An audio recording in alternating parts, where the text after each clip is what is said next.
réunion extrêmement importante qui s'est tenue autour de 3 points. La désignation du président de la Cour suprême et son vice-président. Ensuite, la proposition des membres de la Cour constitutionnelle.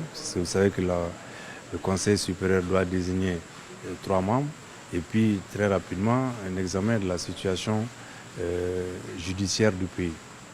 Donc, sur le premier point, la désignation du président et du vice-président de la Cour suprême, les membres du Conseil se sont mis d'accord pour proposer. Donc, le président de la République va les nommer très prochainement par décret sur proposition conforme du Conseil supérieur de la magistrature.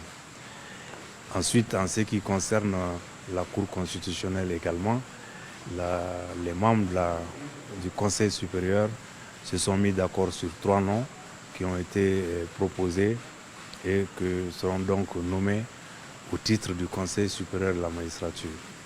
Ensuite, le Conseil supérieur de la magistrature a fait une proposition au président de la République extrêmement importante, puisque vous le savez, on avait proposé de désigner 6 membres de la Cour pour qu'on puisse régler le problème du contentieux électoral, ensuite désigner les 3 autres.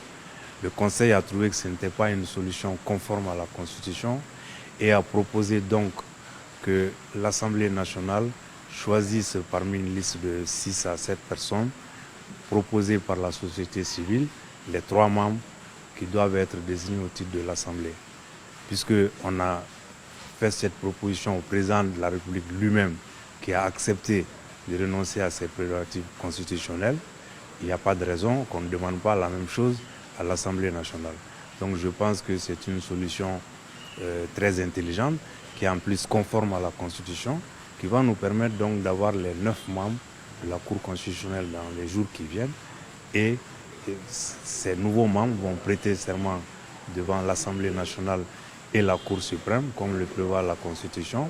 Et puis ensuite, on verra, une fois que cette Cour sera installée, on verra comment le problème du contentieux électoral va être résolu dans un second temps.